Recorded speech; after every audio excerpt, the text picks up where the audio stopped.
दोस्तों, बेबाक भाषा पर आपका स्वागत है। हमारी श्रृंखला डिकोडिंग आरएसएस में आज हम बात करेंगे आरएसएस का रवैया स्त्रियों के प्रति कैसा है। क्योंकि आरएसएस एक पुरुष प्रधान संगठन है। पुरुष प्रधान नहीं, एक्सक्लूसिवली मेल। ये ऐसा संगठन है जिसमें स्त्रियों के लिए कोई जगह नहीं है। इसके नाम में वो जाहिर है राष्ट्रीय स्वयं सेवक संघ। और स्त्रियों के लिए इन्होंने जो संगठन बनवाया उसका नाम है राष्ट्र सेविका समिति। तो यहीं से शुरू हो जाइए और आपको दिखता है कि जो स्त्रियों का संगठन है उसमें स्वयं की कोई जगह नहीं है, यानी औरतों की खुद की एजेंसी को उसमें समाप्त कर दिया गया है शुरू के शब्द से ही। और इसका बहुत गहरा मतलब है। इसी के साथ साथ आगे हम देखते हैं तो एक तो ये इसमें स्त्रियों का कोई स्थान नहीं है। और 1936 में लक्ष्मीबाई केलकर ने आरएसएस के मुखिया डॉक्टर हेडगेवार को कहा कि वो भी आरएसएस ज्वाइन करना चाहती हैं और लाठी वगैरह चलाना सीखना चाहती हैं। तो उस पर हेडगेवार ने कहा कि पुरुष और स्त्रियों का साथ रहना ये हमारे समाज के लिए उचित नहीं है, तो आप दूसरा संगठन बना लीजिए। और उस संगठन का नाम दिया गया राष्ट्र सेविका समिति। अगर इसके इतिहास में जाएं तो इसमें ज़्यादातर स्त्रियां वो हैं, ज़्यादा शुरुआत में वही थी जो आरएसएस के उनके कोई रिश्तेदारों के साथ जुड़ी हुई थी। बाद में तो खैर अभी तो ये बहुत व्यापक संगठन हो गया है। और इसमें ये सिखाया जाता है कि स्त्रियों का जो प्राथमिक स्थान है वो घर के अंदर है, चार दीवारी के अंदर है। ये डॉक्टर मोहन भागवत के जो अभी के आरएसएस के सर संघ चालक हैं उनके बहुत सारे बयानों से ये बात स्पष्ट हो जाती है कि स्त्री को प्राथमिक रूप से घर के बारे में सोचना चाहिए और बच्चों को सही संस्कार देने के बारे में सोचना चाहिए।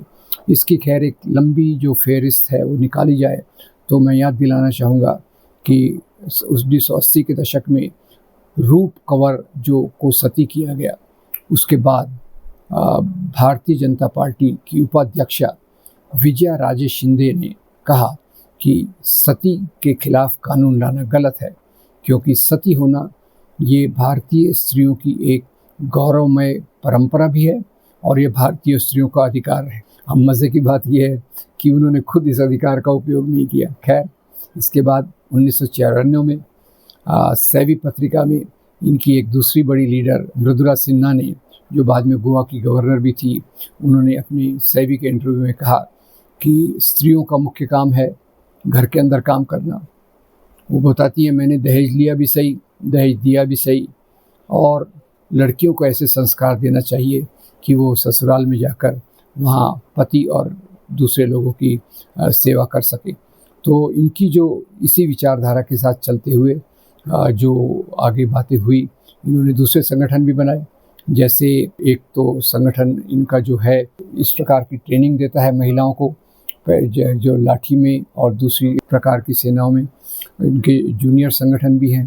पर मुख्य इनका फोकस है कि स्त्रियों को कैसे घर की चार दीवारी के अंदर बांधा जाए। ये बात सच है कि इसमें से आजकल बहुत सारी स्त्रियां राजनीति में हैं, समाज के प्रमुख पदों पर हैं, पर समाज का जो निर्णायक नीति विशेष होता है वो इनके पास कभी नहीं होता।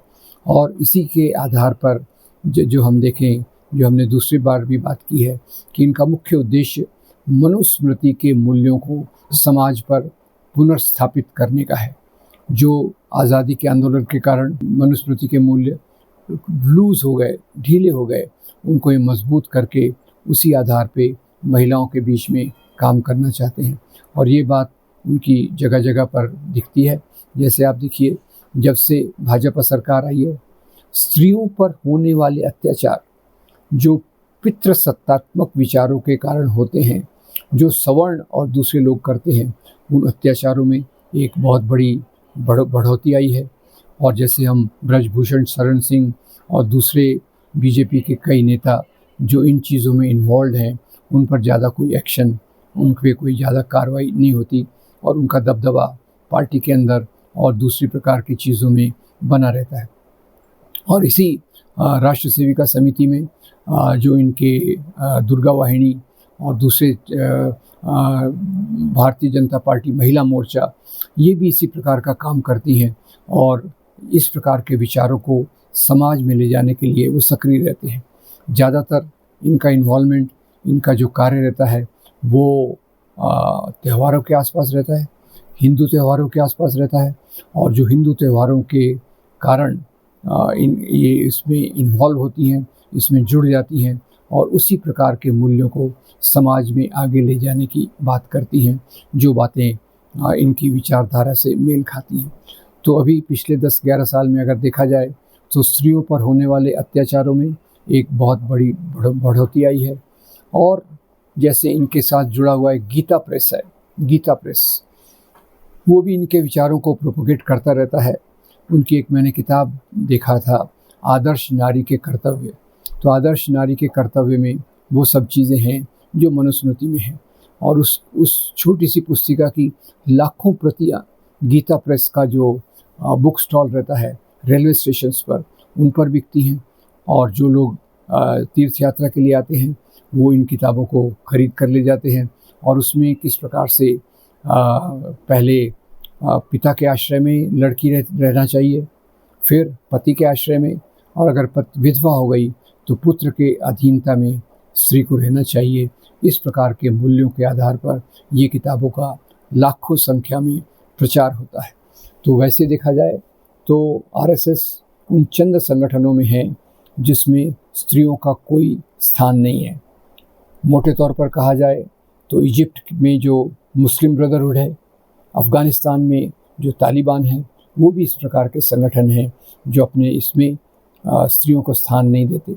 और ये सभी प्रकार के संगठन पितृसत्तात्मक मूल्यों, जहाँ पुरुष को स्त्री का मालिक माना जाता है, स्त्री को पुरुष की संपत्ति माना जाता है, उन्हीं मूल्यों के आधार पर ये संगठन चलते हैं। और आरएसएस इसका कोई अपवाद नहीं है।